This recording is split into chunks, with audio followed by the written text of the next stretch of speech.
Louvado seja o nome de nosso Senhor Jesus Cristo e para sempre seja louvado.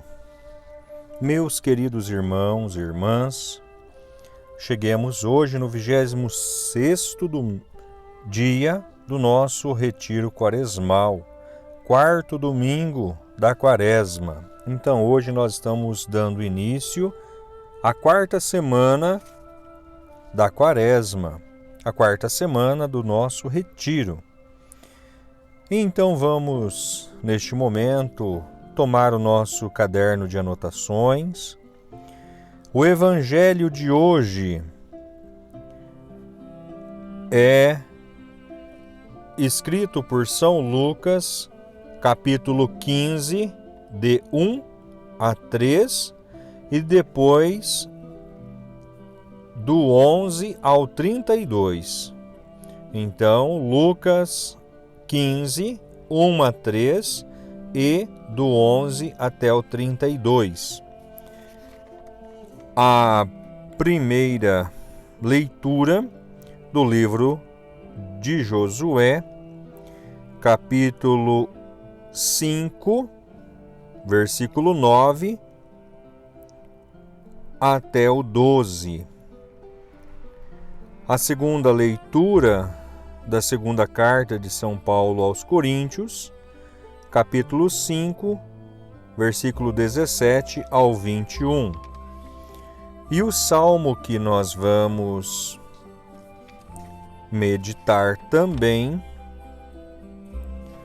é o Salmo 33. Então, são o Evangelho e as leituras auxiliares para a nossa reflexão deste dia.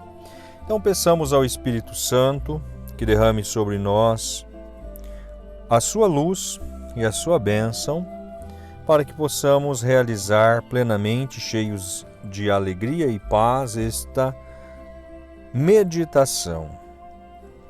Em nome do Pai, do Filho e do Espírito Santo. Amém. Vinde, Espírito Santo, enchei os corações dos vossos fiéis e acendei neles o fogo do vosso amor. Enviai o vosso Espírito e tudo será criado e renovareis a face da terra. Oremos.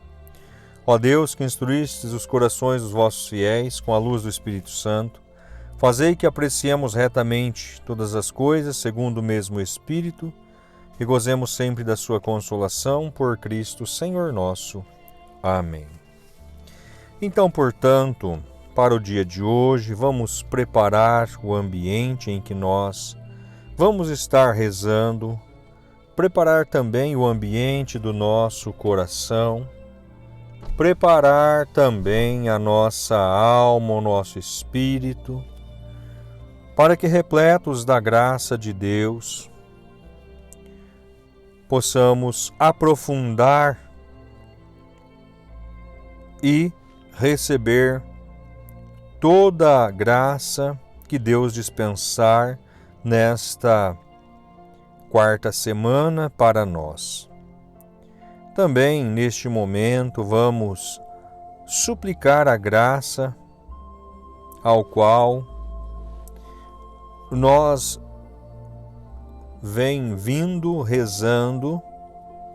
nós vimos rezando sobre uma graça, então vamos suplicar ela para Deus.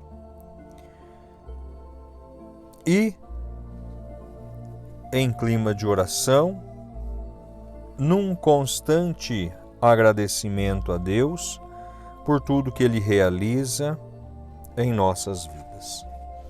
Então vamos nos ater ao Santo Evangelho de hoje.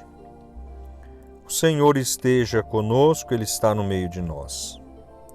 Proclamação do Evangelho de nosso Senhor Jesus Cristo, escrito segundo São Lucas. Glória a vós, Senhor.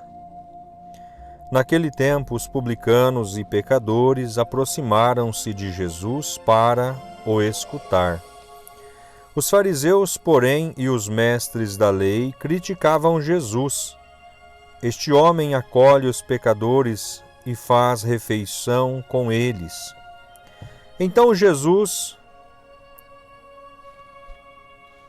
Então Jesus contou-lhes esta parábola. Um homem tinha 2 filhos. O filho mais novo disse ao pai: Pai, dá-me a parte da herança que me cabe. E o pai dividiu os bens entre eles. Poucos dias depois, o filho mais novo juntou o que era seu e partiu para um lugar distante. E ali esbanjou tudo numa vida desenfreada. Quando tinha gasto tudo o que possuía, houve uma grande fome naquela região, e ele começou a passar necessidade. Então foi pedir trabalho a um homem do lugar, que o mandou para o seu campo cuidar dos porcos. O rapaz queria matar a fome com a comida que os porcos comiam, mas nem isso lhe davam. Então caiu em si e disse: Quantos empregados do meu pai têm pão com fartura, e eu aqui morrendo de fome? Vou-me embora, vou voltar para meu pai e dizer-lhe: Pai, pequei contra Deus e contra ti. Já não mereço ser chamado teu filho. Trata-me como a um dos teus empregados. Então ele partiu e voltou para seu pai. Quando ainda estava longe, seu pai o avistou e sentiu compaixão. Correu-lhe ao encontro, abraçou-o e o cobriu de beijos. O filho então disse: Pai, pequei contra Deus e contra ti. Já não mereço ser chamado teu filho. Mas o pai disse aos empregados: Trazei depressa a melhor túnica para vestir meu filho, e colocai um anel no seu dedo e sandália nos pés. Trazei um novilho gordo e matai-o. Vamos fazer um banquete, porque este meu filho estava morto e tornou a viver. Estava perdido e foi encontrado. E começaram a festa. O filho mais velho estava no campo. Ao voltar, já perto da casa, ouviu músicas e barulho de dança. Então chamou um dos criados e perguntou o que estava acontecendo. O criado respondeu: É teu irmão que voltou. Teu pai matou o novilho gordo porque recuperou com saúde. Mas ele ficou com raiva e não queria entrar. O pai, saindo, insistia com ele. Ele, porém, respondeu ao pai: Eu trabalho para ti há tantos anos. Jamais desobedeci a qualquer ordem tua, e tu nunca me deste um cabrito para eu festejar com os meus amigos. Quando chegou esse teu filho, que esbanjou teus bens com prostitutas, matas para ele o novilho cevado. Então o pai lhe disse: Filho, tu estás sempre comigo, e tudo o que é meu é teu. Mas era preciso festejar e alegrar-nos, porque este teu irmão estava morto e tornou a viver, estava perdido e foi encontrado. Palavra da salvação. Glória a vós, Senhor. Então, nesta nossa caminhada quaresmal, em nossa preparação para a Páscoa de nosso Senhor Jesus Cristo, nesse nosso 26º dia do nosso retiro, nós nos deparamos a este Evangelho, Esta parábola que Jesus conta dos 2 filhos aos fariseus, aos mestres da lei, referente ao comportamento do filho mais novo. O filho mais novo, ele pede a herança ao pai. Nós podemos muito bem compreender que herança só é dividido a partir da morte dos pais. O que um pai faz para com os filhos é um testamento. Então, neste momento, este filho mais novo, ele comete um grande pecado. Praticamente, ele matou o seu pai. Para ele, o pai já não tinha mais importância. O que importava do pai eram os bens que o pai tinha. Nos dias de hoje, quando nós olhamos para esta realidade, principalmente referente ao ter, ao poder, à ambição e à ganância das pessoas, quantos são os pais que praticamente são mortos também pelos filhos? Porque quando se dirige a uma divisão, a uma partilha, a vontade do pai é o que menos pesa. E é muito necessário compreender que normalmente, em 80% das vezes, o trabalho do filho para gerar aqueles bens ou aquela riqueza, ele foi zero em partilha juntamente com o pai ou em compromisso para adquirir algum bem. E da mesma forma que este filho mais novo, ele requer os bens do pai, nos dias de hoje nós vemos muitos pais sendo oprimidos pelos filhos para uma partilha, para uma divisão. Aqui este filho, ele toma aquela parte que tocou para ele, que na bondade do coração do pai, ele respeitou a vontade deste filho, deu aquilo que lhe cabia e o deixou. E ele partiu para uma região distante com aquilo que era designado como seus bens. Ali ele gasta tudo. Ele perde os seus bens. Gasta no mundo, com as seduções do mundo. E depois, a região, ela entra em uma crise. Ele já se vê sem nada, incapaz até mesmo para ter o seu sustento. Vai trabalhar no pior dos trabalhos, que naquela época, principalmente próximo a Jesus, no tempo de Jesus, o porco era algo impuro. E este filho mais novo, ele vai trabalhar para um criador de porcos, que manda para a sua propriedade para tal serviço. E nem mesmo lhe é concedido o alimento dos porcos. Ele vê a condição dos seus empregados que o pai tinha e ele resolve a fazer o caminho de volta.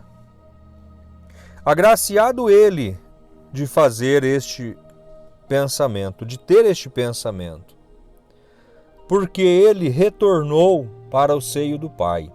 Ele voltou para o habitar da graça. Aqui nós podemos compreender este Pai sendo Deus. A bondade, a ternura e a misericórdia do coração de Deus que está constantemente disposto para abraçar e acolher todos os filhos. Que, mediante a qualquer transgressão, o Pai constantemente está de braços abertos para acolher, para perdoar e para restituir todas as alianças. Quando nós olhamos que este pai, ao ver o filho voltando da sua miséria, voltando à sua casa, podemos dizer assim que ele volta para a casa de Deus. Ele volta para o seio de Deus. Ele volta para ser resgatado, para ser revigorado. E este pai, ele concede 3 coisas muito importantes que representa a nós quando estamos imersos no pecado. Quando o pecador se converte e retorna para Deus, o céu se alegra e realiza uma festa. Então este pai mata o novilho e faz uma festa. No anel que o pai pede para que tragam ao filho, é restituído a aliança. E na túnica e na sandália é restituído a dignidade deste filho. Então ele é revestido de sua dignidade. Isso representa a atitude do pecador para com Deus. Então todos nós, pecadores, quando pecamos, nós nos afastamos de Deus, rompemos a aliança que Ele tem conosco. Ao nos prostrarmos diante de Deus e pedirmos o perdão, Deus restitui essa aliança conosco. E novamente, nós nos tornamos novas criaturas. O filho mais velho, ele não compreende isso. O filho mais velho, ele fica do lado de fora da festa. Ele deseja não participar. Por quê? A lei, Jesus demonstra nesta parábola que no coração do filho mais velho está contido o farisaísmo que mata, que tudo é pela lei, que tudo é voltado para uma obediência ao qual, nesta obediência, torna-se até mesmo incapaz de perdoar. Ele não aceita o perdão, ele não aceita a condição do pai. O pai, ele não pode, mediante aos olhos farisaicos, ele não pode nem mesmo fazer aquilo que é da vontade dele, é da capacidade dele. Porque ao dar o perdão, ao acolher o filho mais novo no seio da família, o filho mais velho rejeita até mesmo a condição de irmão. Porque, rejeitando a condição de irmão, ele rejeita também a condição paterna do pai, quando ele diz: esse teu filho mais novo. Então ali ele rompe também com o pai, porque o coração é incapaz de perdoar e de compreender a bondade de Deus. Então, na nossa caminhada, nesse 26º dia do nosso retiro quaresmal, vamos meditar isso. Vamos aprofundar nessa parábola e vamos nos colocar junto de Jesus, nos colocar nesta caminhada, nesta festa, ver quem são os convidados, qual a honra de cada convidado. Vamos nos colocar na pessoa do Pai, Como eu reagiria se fosse eu o pai deste filho mais novo? Como eu reagiria sendo eu o pai deste filho mais velho? Qual era a minha reação se eu fosse o filho mais novo? Eu teria coragem de voltar ao pai? E olhando para a minha realidade, olhando para a nossa realidade hoje, de pecador que somos, como nós nos analisamos a nossa condição de filho? Será que eu sou digno do perdão de Deus? Será que eu sou digno do perdão deste Pai? Do abraço, de seus beijos? Mesmo que eu esteja igual o filho mais novo, maltrapilho, fedendo, que eu esteja afundado no vale totalmente da perdição, como eu me depararia nesta situação? E também nos colocar na condição de filho mais velho. Será que cometeríamos o mesmo pecado, até mesmo de negar a paternidade do pai? Será que nós acolheríamos? Ou será que nós também seríamos aqueles que iam levantar a voz, negando a condição de irmão e a filiação deste pai amoroso? Então esta é a nossa reflexão, pedindo a Deus constantemente graças, constantemente bênçãos, para que possamos caminhar a cada dia mais unidos a Jesus, mais unidos a Deus, obedientes ao projeto de Deus de salvação e cada vez mais intrínsecos, cada vez mais adentrados neste reino de amor anunciado por nosso Senhor Jesus Cristo. Portanto, irmãos, vamos pedir à Virgem Maria que nos ajude e interceda por nós para este nosso momento de oração, para esse nosso momento de encontro com Deus. Ave Maria, cheia de graça, o Senhor é convosco. Bendita sois vós entre as mulheres, e bendito é o fruto do vosso ventre, Jesus. Santa Maria, Mãe de Deus, rogai por nós, pecadores, agora e na hora de nossa morte. Amém. Glórias ao Pai, ao Filho e ao Espírito Santo, assim como era no princípio, agora e sempre. Amém. São José, rogai por nós. Nossa Senhora, sede de sabedoria, rogai por nós. O Senhor Todo-Poderoso volva o seu olhar sobre nós e nos abençoe. Em nome do Pai, do Filho e do Espírito Santo. Amém. Permaneçamos na paz e que o Senhor sempre nos acompanhe. Graças a Deus. Então tenham todos uma abençoada reflexão. Vamos refletir nesta noite, amanhã, este nosso momento de oração, neste 26º dia do nosso retiro quaresmal. A todos, uma abençoada noite.